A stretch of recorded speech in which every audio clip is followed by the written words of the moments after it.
everybody, welcome back to My Vintage Iron 7512's channel. Today I've got something really cool for you.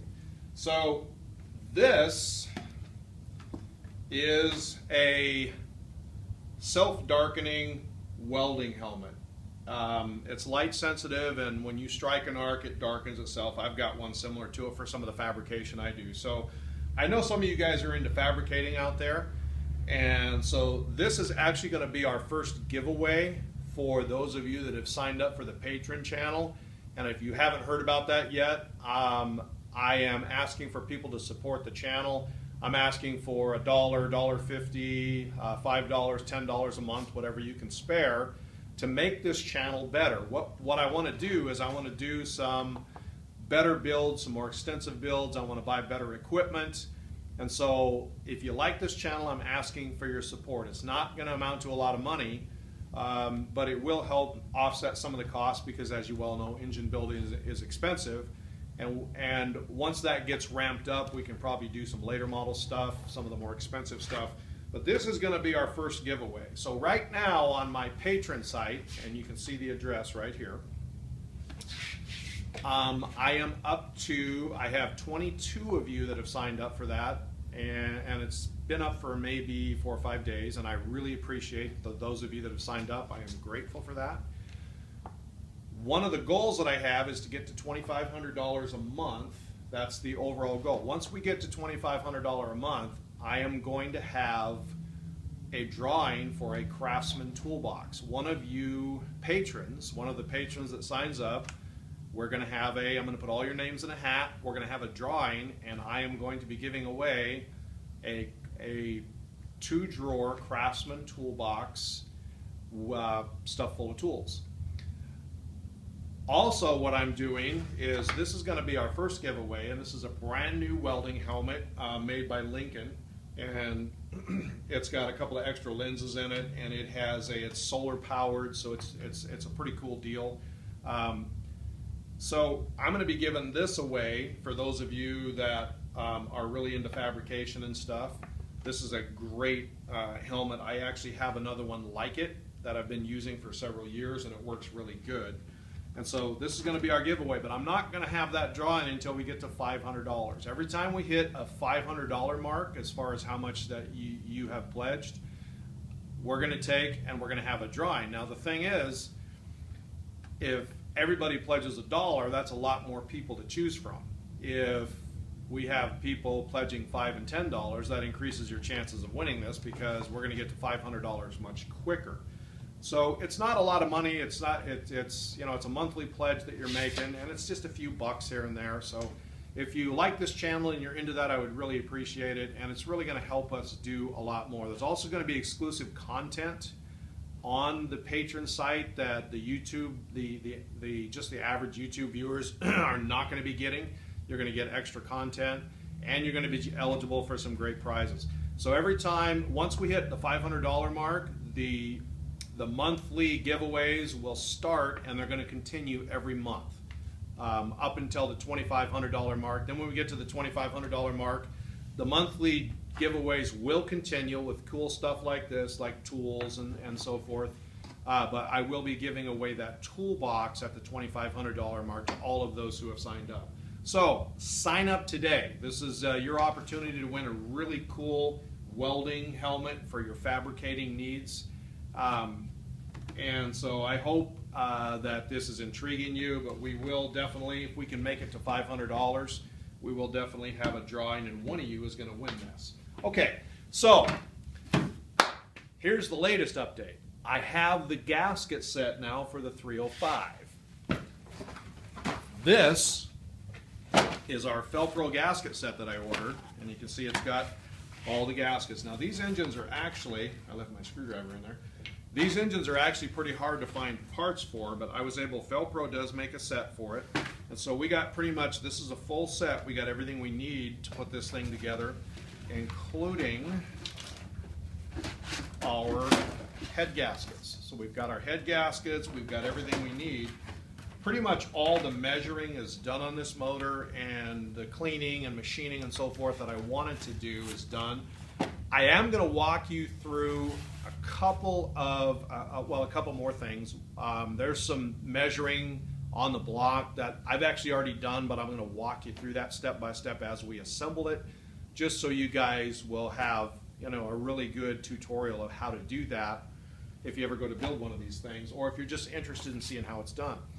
Also, I haven't gotten to the cylinder heads yet. Like I've said a couple of times already, the cylinder head is going to be its own video. It's going to be one part in the series. We're just going to do the heads.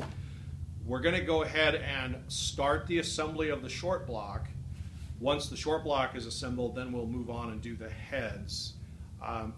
So yeah, I think that's it. Let's get started. The block has been final washed. What we did is we washed this thing with soap and water. Start with our cylinders here.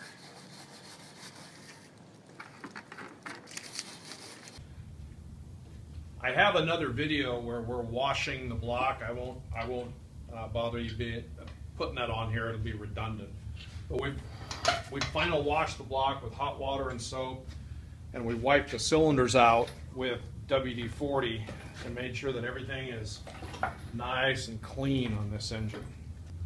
So I've already checked all the clearances on this engine, but I kind of want to show you how we do that. So we got our nice new coated bearings here that we're going to put in. So we're going to take, and keep in mind there's an upper and a lower bearing. The upper bearing has a groove and a hole in it, and that hole has to be lined up with the oil feed hole here. And you also don't want to touch these bearings, the face of it, with your fingers, because the oil that's in your fingers, that's in our skin, can cause a spot on the bearing that the oil does not want to stick to. So we're going to just very carefully put our bearing in. That's our upper. And then we're going to take our cap, because we have to check oil clearances. Now, we've already checked all the oil clearances on this, and they're good. They're within specs. We want to take our bearing and put it into our cap as well. And then we want to very carefully, and remember the front and the tabs over here, we want to very carefully, we want to put our bearing on there, inside there without the crankshaft, and then we want to go ahead, get our cap down, and we want to torque this to specifications. So the next step is to mic the crank churnel. This is our crankshaft here, and this crank is 10 thousandths under. But in order to get oil clearance, what we're going to do is we're going to mic this thing, and we're going to get a reading off of our journal, because the clearance for the crank bearing, the crankshaft has to rotate inside those bearings, and so what we're looking for is we want to see the difference between this journal size and the inside diameter of that bearing, because in order for this crank to rotate in there, the bearing bore has to be slightly larger, and the amount that it's larger actually has a specification to it. It's called your oil clearance, because the oil pressure in these engines is created by restriction or resistance to flow. Well, that clearance is a resistance to the flow of oil, and if that clearance is too big, the engine will have low oil pressure. So it's pretty important that we make sure that's right. So what we did is we duplicated the size of our crank journal right here. Now we've got our dial bore gauge, and it has the correct size mandrel for that bore in it. And then we just take and we set it up this way, and then we zero out the indicator. So put this in the mic right there, and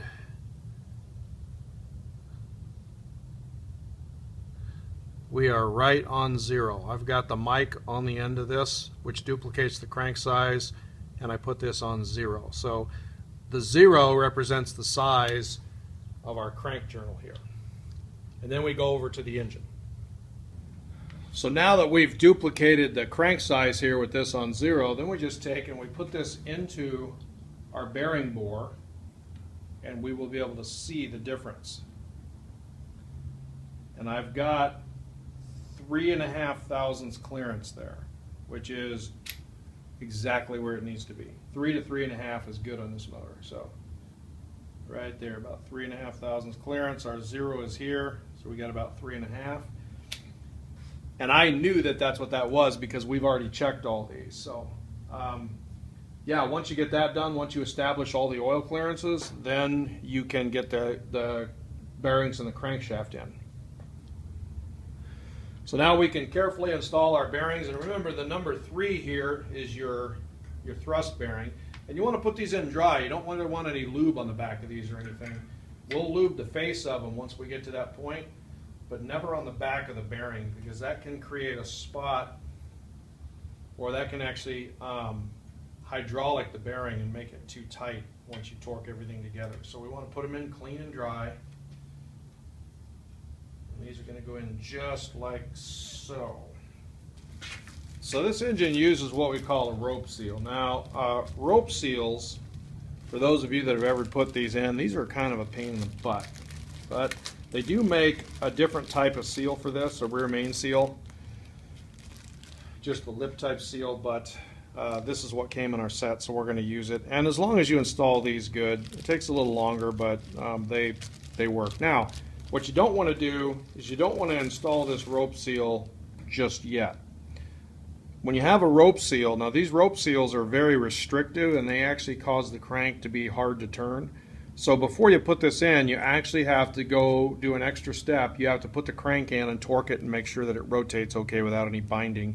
Then you got to pull it back out and put this in, because if the crank is binding after you put this in, you don't know if it's binding because something's wrong here or if it's binding because of this. Hopefully that makes sense. The rope seals got to be installed once the crank goes in and is torqued and doesn't bind. So let's do that right now.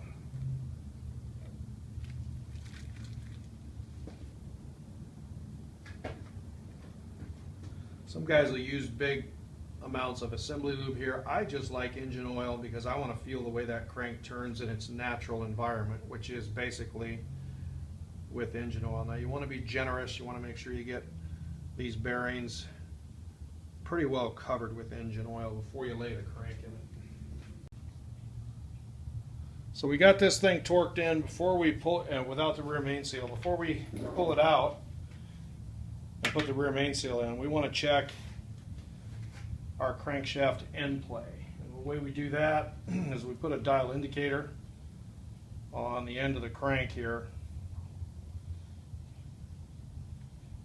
and we check it to see how much play it has.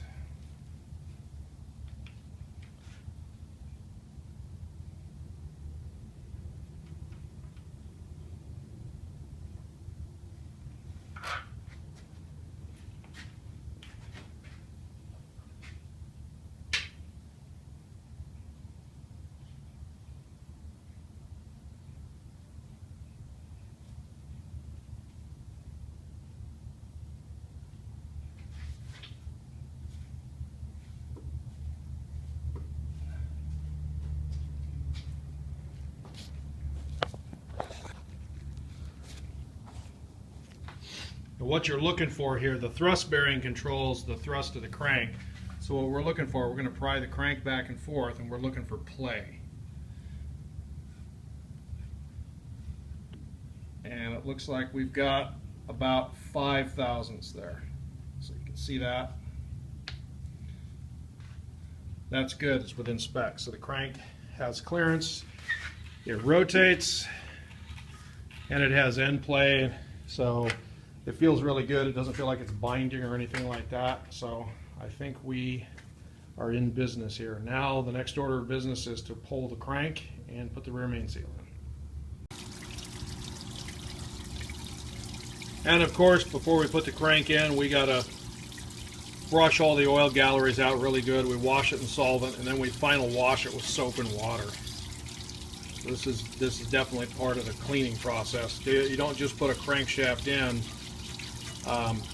after it comes back from the shop. All these oil holes have to be cleaned out thoroughly with solvent and then washed with soap and water. It's always a good idea to torque these in a couple of steps.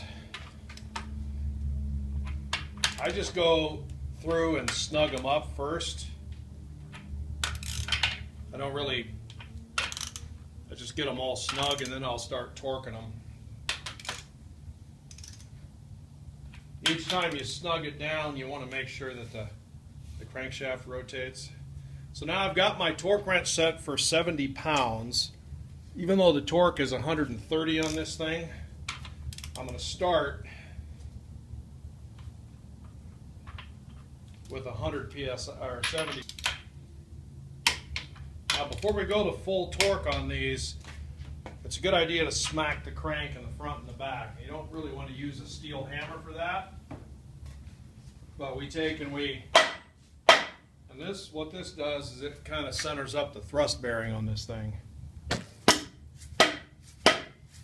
Just give it some good whacks with a soft dead blow.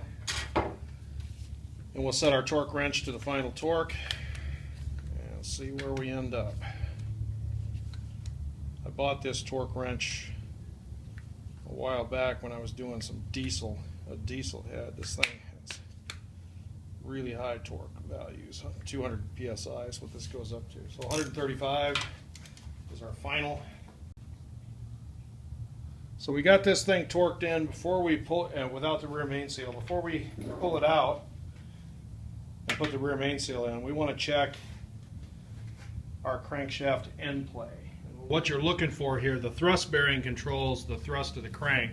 So what we're looking for, we're going to pry the crank back and forth, and we're looking for play. And it looks like we've got about 5 thousandths there. So you can see that.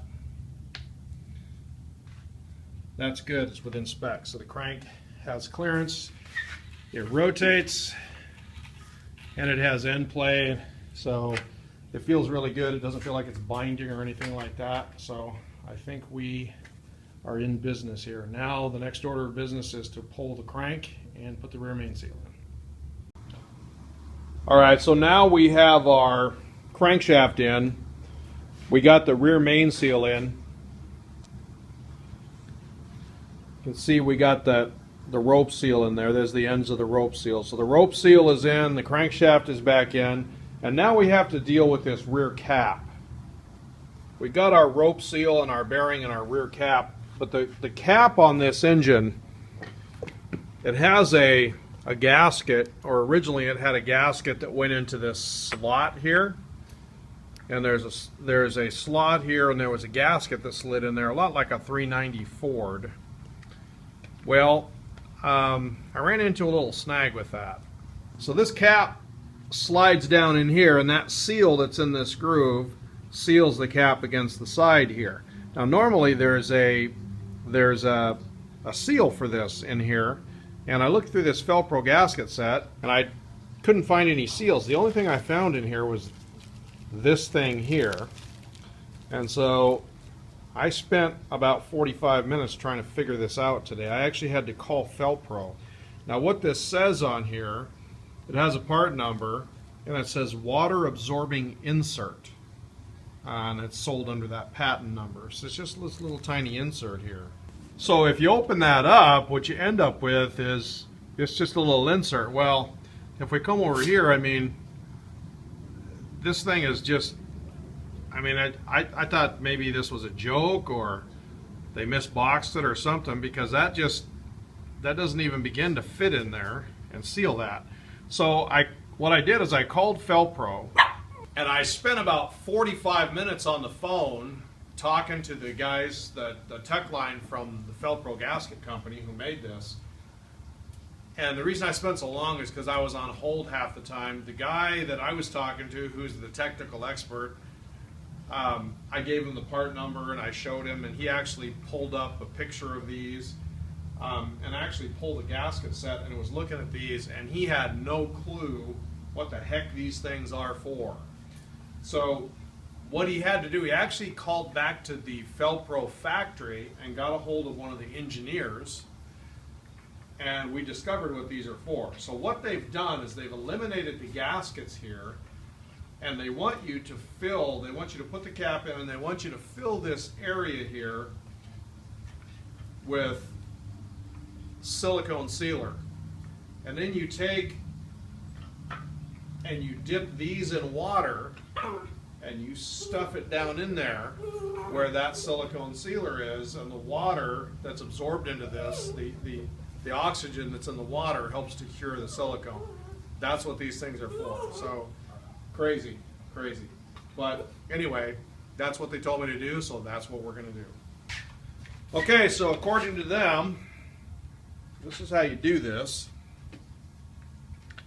We just take our cap with our rope seal and our bearing, and we're going to put it on there. But before you do that, one of the things they also said was you want to take gasket sealer here and here to keep oil from seeping out of the back of the engine. I like the ultra gray black gasket maker. I always use the ultra black as well, but this ultra gray, when you want to actually form a gasket, seems to be the best stuff that I have found.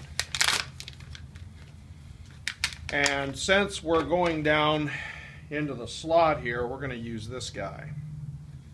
And here.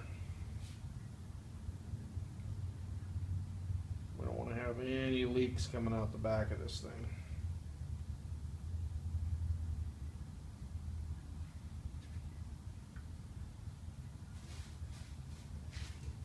Okay. Now we're going to slide our cap on in there. And this actually has 4 bolts that go into it. This cap, there's 2 here, and then there's 2 more that go in here. We're going to put those in, and we want to snug all 4 of these up before we put our silicone gasket sealer in there. Ugh.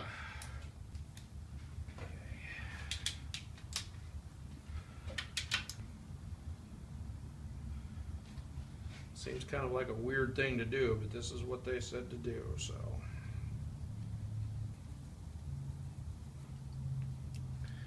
Once we get these wet, we take and we stick them down into this silicone.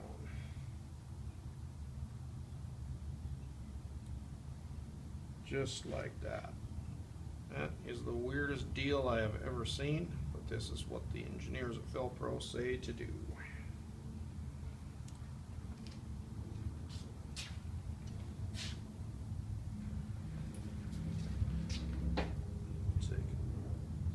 Push those down all the way as far as we can get them.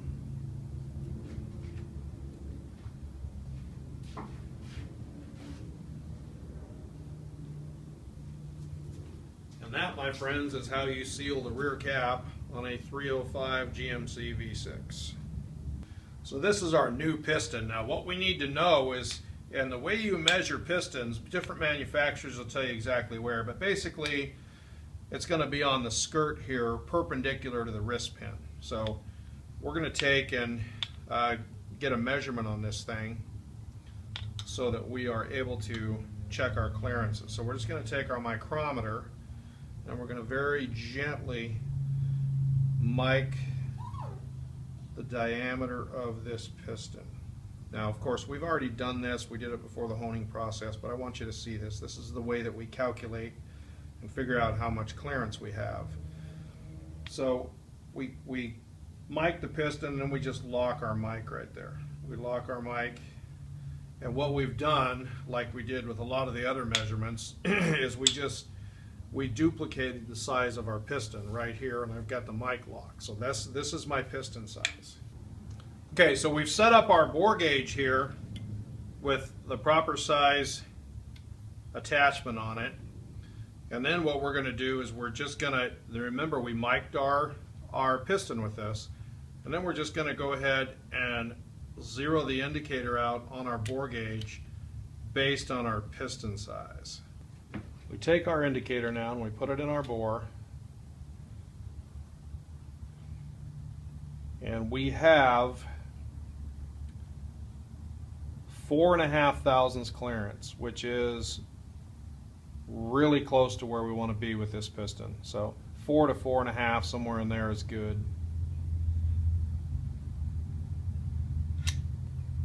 And so yeah, we're looking good. So that's how you do it. We want to make sure, because our piston size is here on 0 and it's getting larger going this way, so the bore is about 4.5 thousandths larger than that piston, which is, for this size of piston, is really right where you want to be.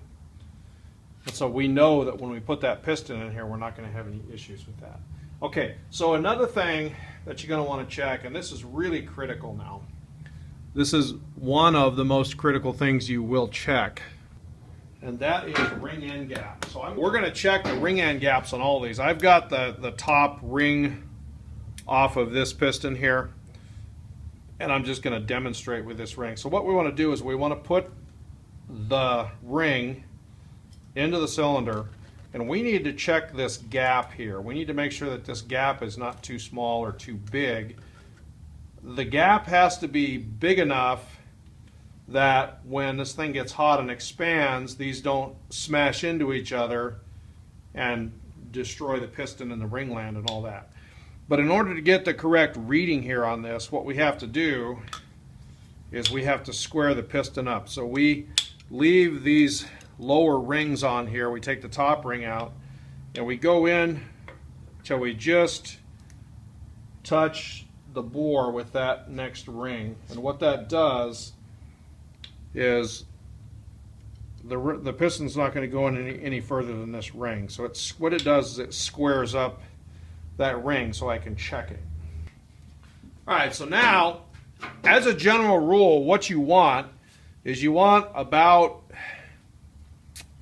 4 to 4.5 thousandths of gap for every inch of bore. So this is a 4.25 inch bore. So if we go and say 4 thousandths, 4 times 4 is 16, and then we have a 1/4 inch. So we want about another 1.5 to 2 thousandths for that.